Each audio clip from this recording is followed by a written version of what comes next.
Assalamualaikum warahmatullahi wabarakatuh.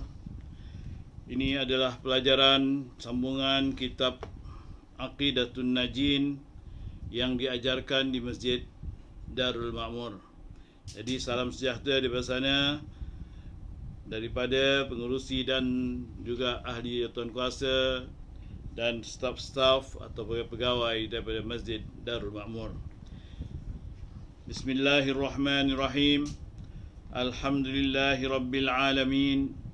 Wassalatu wassalamu ala Sayyidina Muhammad wa ala alihi wa sahbihi ajma'in. Amma ba'd. Jadi kita buka pada hari ini, buka daripada muka surat 48, yang mana kita sudah ataupun pada minggu yang lalu menerangkan tentang sifat Allah Ta'ala yang kedua, iaitu qidam. Setelah kita percaya yang alam ini ada yang menjadikannya dan yang mengeluarkannya daripada tiada kepada ada, iaitu Allah Subhanahu Wa Taala.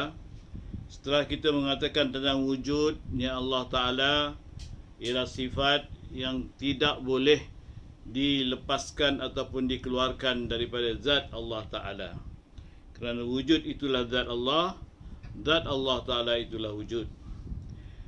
Dan kemudian wujudnya Allah Ta'ala ini berlainan dengan wujudnya perkara-perkara yang lain selain Allah Ta'ala, yang mana kita haruslah sentiasa faham, iaitu dalam pemikiran kita yang wujud hanya dua perkara saja.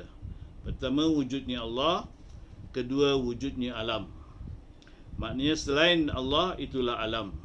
Alam maknanya bukan Allah Subhanahu Wa Taala. Maka wujudnya Allah Ta'ala tadi ialah dengan sendirinya. Bila dikatakan wujudnya dengan sendirinya, maknanya alam ini tidak wujud. Kemudian Allah Ta'ala yang mewujudkan. Tapi sebelum alam ini wujud, maknanya dalam keadaan alam ini tidak wujud, artinya Allah Ta'ala sudah wujud. Bukan sudahlah, maknanya memang tetap wujud. Itulah yang dikatakan qidam, yang mana kita telah mengatakan pada minggu yang lepas. Jadi pada minggu ini di muka surat 49, iaitu ketahuilah olehmu bahawa qadim itu tiga bahagi. Jadi bila kita katakan Allah Ta'ala bersifat qidam, artinya dalam bahasa Arab Allah Ta'ala ialah qadim. Qadim artinya Allah Ta'ala bersifat qidam. Maknanya Allah Ta'ala bersifat yang dia tidak ada pendahuluan. Artinya wujudnya Allah Ta'ala itu tetap tidak ada pendahuluan. Itu dikatakan qidam.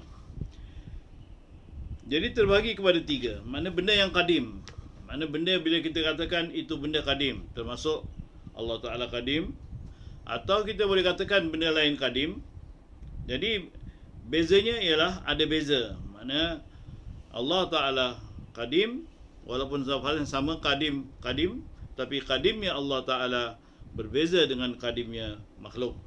Jadi di sini para ulama telah membahagikan kepada tiga bahagian, iaitu qadim hakiki yang pertama, qadim zamani atau zaman atau masa yang kedua, yang ketiga qadim idafi. Jadi qadim hakiki iaitu qadim bagi zat Allah dan segala sifatnya dan segala asma'nya. Itu dikatakan qadim hakiki. Artinya terus tak ada permulaan langsung. Iaitu zat Allah Ta'ala adalah qadim hakiki, makna sebenar-benarnya tidak ada permulaan langsung. Begitu juga sifat Allah Ta'ala, selain daripada zatnya, sifatnya, termasuklah sifat kudrat, iradat, ilmu, hayat, sama, basar dan kalam. Jadi ketujuh-tujuh sifat ma'ani ini dan juga ma'nawiyah akan datang. Selepas itu semuanya adalah qadim. Begitu juga asma Allah, nama-nama Allah yang 99 yang kita kenal dengan Ar-Rahman, Ar-Rahim, Al-Ghafur dan lain-lain lagi. Kesemuanya itu semuanya adalah sifat-sifat yang qadim. Artinya kalau Allah Ta'ala berkuasa, jadi berkuasa Allah Ta'ala itu ke sifat kuasanya tadi tidak ada permulaan. Berbeza dengan kita. Kita ada kuasa. kuasa mengangkat 1 kilo umpamanya. Itu kita tak boleh angkat kalau kita baru 2-3 bulan dilahirkan. Tapi sudah kita mungkin 5 tahun barulah boleh mengangkat seberat kuasa kita mengangkat seberat 1 kilo umpamanya. Begitulah seterusnya. Makna kuasa kita mengangkat barang tadi ikut dengan keadaan kita. Kalau kita masih kecil, sikitlah ataupun ringanlah apa yang boleh kita angkat. Tapi kalau kita dah besar, maka lebihlah apa yang kita boleh angkat. Itu kuasa kita. Tapi kuasa Allah Ta'ala ni tetap qadim, maknanya sentiasa tidak ada permulaan. Bagi Allah Ta'ala sama, tak ada beza mana-mana benda yang dia kuasa, semuanya sama saja. Kuasa Allah Ta'ala pada malam, kuasa Allah Ta'ala pada siang, kuasa Allah Ta'ala kepada cacing di bawah tanah atau semut, kuasa Allah Ta'ala kepada manusia, kepada malaikat, kepada langit dan bumi, sama saja, tak ada berubah-ubah kerana dia qadim. Begitulah juga nama-nama Allah Ta'ala yang lain, seperti nama Allah Ta'ala yang maha mulia, Al-Karim misalnya. Maka Allah Ta'ala mulia, setiap mulia, sentiasa mulia kepada segala makhluk, kepada segala alam ini. Allah Ta'ala sentiasa mulia. Bukan umpamanya bila masa ini Allah Ta'ala kurang mulia, kemudian pada masa lain lebih mulia. Tidak. Kemuliaan Allah Ta'ala itu sifatnya sentiasa qadim, artinya sentiasa ada dengan tidak ada permulaan. Yang dikatakan qadim zaman ni pula iaitu ikut zaman. Qadim juga kita katakan benda tu qadim. Katakan rumah qadim, artinya rumah itu lama. Itu ikut masa lah. Ikut masa. Di sini kata setengah ulama, yang lama iaitu zaman seperti yang telah lalu sebutnya. Makna sekurang-kurangnya katalah setahun, 2 tahun, makna lebih setahun lah. Dikatakan qadim, disabitkan, didabitkan, makna ditetapkan, dipastikan dia sekurang-kurangnya setahun. Sekurang-kurangnya setahun. Itu qadim. Katakan kita bina rumah, kita tengok rumah sudah sampai setahun. Yang satu rumah baru dibina sebulan. Jadi kita katakan rumah ini qadim, yang ini rumah ini baru hadis. Kerana yang ini sudah setahun lebih kita bina, yang baru maknanya rumah baru tidaklah qadim. Itu ikut zaman. Ikut zaman mengikut keadaan berlalunya zaman, iaitu selama satu tahun sekurang-kurangnya. Ketiga ialah qadim idafi. Namanya seperti terdahulu bapa daripada anak. Jadi qadim idafi makna ikut sebagaimana sandarannya, sandaran bapa kepada anak. Jadi mustahillah kalau kita katakan anak lebih dulu daripada bapa. Tentunya bapa lebih dulu daripada anak.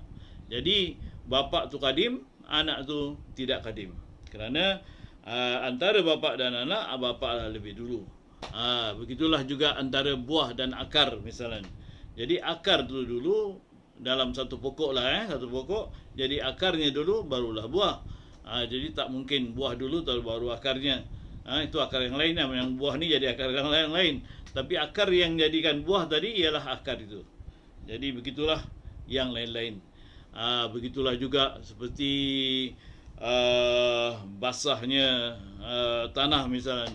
Tentu didahulukan oleh turunnya air. Kalau air tak turun, tanah pun tak basah. Jadi ini semua idafi. Maknanya sandaran. Dimudafkan kepada ataupun disandarkan kepada benda yang dahulu. Contohnya antara bapa dan anak. Itulah 3 bahagi tentang qadim. Jadi qadim ni bukan satu saja, mana qadim hakiki yang benar, sebenar-benarnya, tidak syak lagi, tidak ada keraguan, iaitu Allah Ta'ala dan sifat-sifatnya dan zatnya dan juga nama-namanya. Kemudian qadim zamani, mengikut zaman. Kalau dibandingkan benda yang baru dengan benda yang lama, jadi yang lama itu qadim, yang baru tu baru, jadi bukan qadim. Yang ketiga ialah qadim idafi, iaitu pendahuluan satu nisbah antara satu yang lain, seperti dahulunya bapa dibandingkan dengan datangnya anak. Bermula qadim hakiki itu tiada harus dikatakan yang lain daripada Allah Ta'ala. Jadi tak boleh kita katakan yang lain-lain selain Allah Ta'ala itu qadim hakiki. Kita boleh cakap qadim, kita boleh katakan dia lama, tetapi bukan hakiki. Bukan yang sebenarnya. Yang sebenarnya ialah yang iaitu Allah Ta'ala saja. Jadi tak boleh dikatakan kepada selain Allah Ta'ala. Maka barang siapa mensabitkan bagi yang lain daripada Allah Ta'ala itu qadim, hakiki, maka iaitu kufur. Seperti falsafah ia mengiktikadkan qidam, falakiyah dan anasir unsur-unsur. Jadi kalau siapa-siapa yang mengatakan bahawasanya sesuatu itu selain Allah Ta'ala, selain Allah, qadim, hakiki, mana sebenarnya tidak ada permulaan langsung tidak ada permulaan, dia jadi dengan sendirinya, tidak ada yang menjadikan, makna dia tetap ada, dan makna dia adalah yang tidak ada pendahuluan, hakiki sebenar-benarnya. Kalau iktikad macam itu, iktikad tadi adalah iktikad yang kufur. Artinya orang yang beriktikadkan macam itu, yang benar-benar percaya seperti itu, orang itu dikira kafir. Dikira kafir. Na'udzubillah. Na'udzubillah. Ini sebenarnya seperti falsafah. Falsafah mengatakan alam ini terjadi dengan sendirinya. Macam mana terjadi dengan sendirinya? Ialah mengikut falak. Falak artinya seperti bulan misalnya. Bulan ini terus terjadi. Daripada bulan ini keluarlah lain-lain makhluk. Jadi bulan memikirkan bulan, keluarlah bulan lain. Bulan memikirkan bulan, keluarlah bulan lain. Bulan itu sebagai satu pandangan, seperti mana falsafah yang dikemukakan oleh ahli falsafah Yunan, Aristotle ataupun Plato lah terutama sekali, dan diperkatakan juga oleh Ibn Sina dalam kitabnya, iaitu mengatakan asal usul alam ini terjadi dengan sendirinya mengikut falsafah, bukan daripada Allah Subhanahu wa taala. Artinya benda terjadi kita tak tahu apa macam terjadi. Katakan daripada satu titik. Dari satu titik tadi berkembang besar, lama beranak sendiri. Daripada beranak sendiri, iaitu dipanggil al-qamar al-awal, qamar tsani, qamar tsalits, sehingga sampai kepada bumi ini. Jadi ada peringkat-peringkat. Daripada mula turun, dia memikirkan dirinya sendiri, berpecah lagi. Tiap-tiap benda tadi memikirkan diri sendiri, berpecah lagi, sehingga sampai kepada falak bumi ataupun kepada cakrawala bumi. Ini pendapat falsafah. Jadi ini adalah membawa kepada kufur kalau kita iktikad seperti itu. Kerana sebenarnya semuanya adalah dicipta atau dijadikan oleh Allah Ta'ala. Dan qadim dan wajib dan mawjud dan sani', maka keempat-empatnya itu setengah daripada nama Allah Ta'ala dengan ijma'. Kita tahu nama Allah Ta'ala 99. Itu yang sebut dalam hadis 99. Tapi para ulama tauhid dan juga ulama ada percaya ada nama-nama yang tidak disebut dalam nama-nama Allah 99 itu diijma'kan sebagai nama Allah. Iaitu seperti Allah Qadim. Tidak ada dalam nama-nama Allah 99 itu yang dikatakan nama Allah Qadim. Tidak ada. Seperti Allah Ta'ala wajib. Mana wajibul wujud. Allah Ta'ala wajibul wujud. Mesti, pasti wujudnya. Tidak ada keraguan. Itu pun tak ada dalam nama-nama 99. Seperti nama Allah Ta'ala dipanggil mawjud. Nama Allah Ta'ala itu al-mawjud. Mana Allah Ta'ala yang wujud. Tadi Allah Ta'ala wajib. Ini Allah Ta'ala wujud pula. Ada. Al-mawjud. Dan juga Allah Ta'ala as-sani', mana Allah Ta'ala yang mencipta.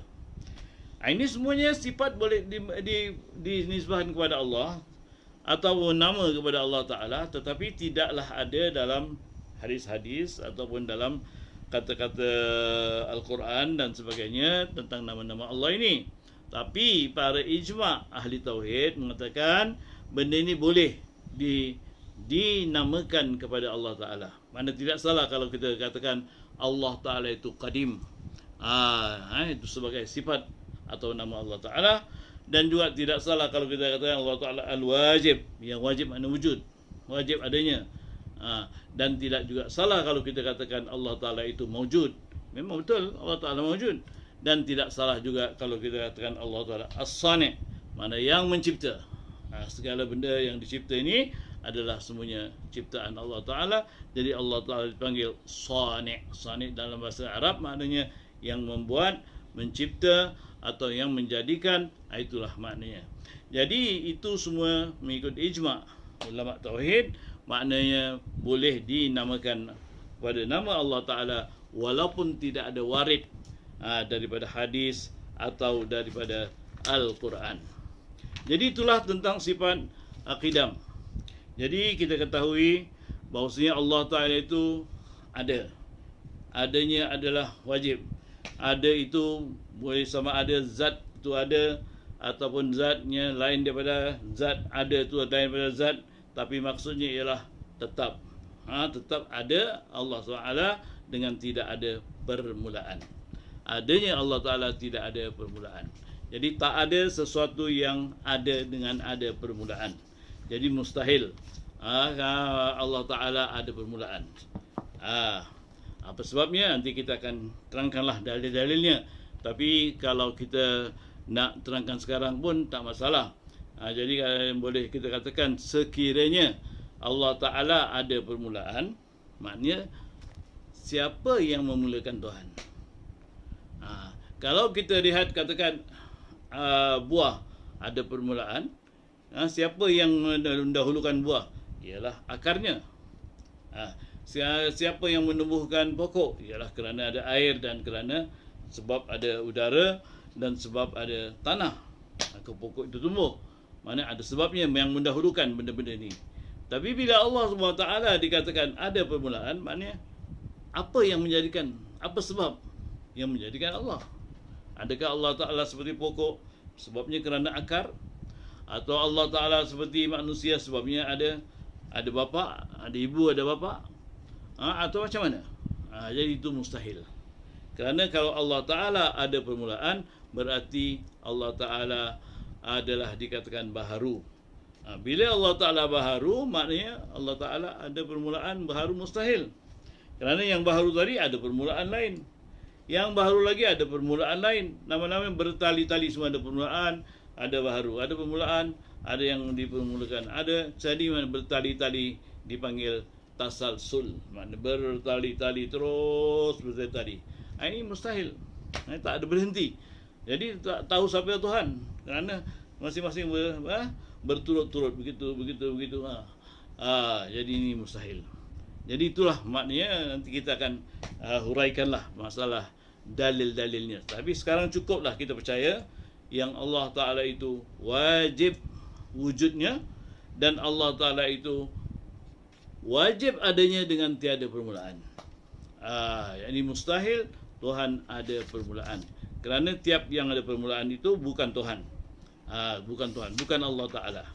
Itulah yang sifat yang kedua, sifat qidam. Kemudian kita beralih kepada kata musannif dan kata musannif wal baqa.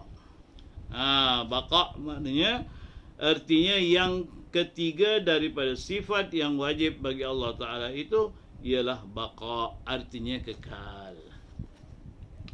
Jadinya pertama sekali sifat Allah Ta'ala bersifat wujud. Jadi Allah Ta'ala yang wujud atau dipanggil maujud. Itu dalam bahasa Arab.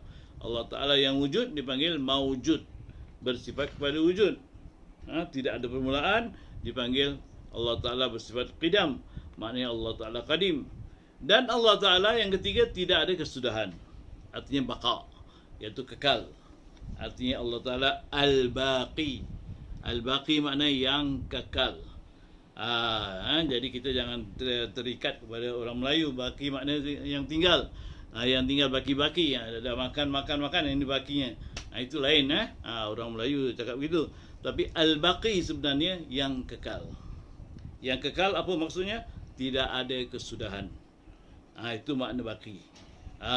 Kalau kita makan ada baki itu, itu lain. Itu makna mesti ada kesudahan juga. Tapi sini al-baqi makna yang tidak ada kesudahan, maknanya Allah Ta'ala tetap ada, tak ada dulu ada, sekarang tak ada, tapi tetap ada, tak ada dulu tak ada sekarang. Allah Ta'ala sentiasa ada, sebab itu Allah Ta'ala kekal, yang lain semuanya hancur binasa. Tidak ada satu pun daripada makhluk yang akan kekal. Jadi saya rasa kita sudah habiskan sifat yang kedua, iaitu qidam. InsyaAllah pada pelajaran akan datang kita akan bahaskan pula sifat baqa ini.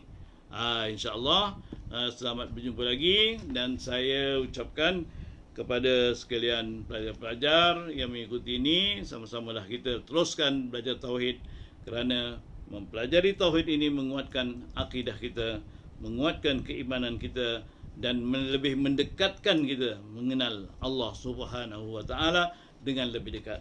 Kerana kalau kita lihat satu rumah, kita tengok dari jauh, kita tak kenal. Tapi bila kita makin dekat, makin kenal rumah itu. Apa ada di dalamnya, apa ada berlaku dalam rumah itu, luasnya macam mana, semua kita dapat rasa kerana kita sudah dekat ke rumah itu. Tapi kalau kita tengok saja dari jauh, berlainan. Begitulah juga dengan Allah Ta'ala. Untuk mendekatkan diri kepada Allah Ta'ala, hendaklah kita mengenal Allah SWT. Sekian saja. Hingga bertemu lagi. Assalamualaikum warahmatullahi wabarakatuh.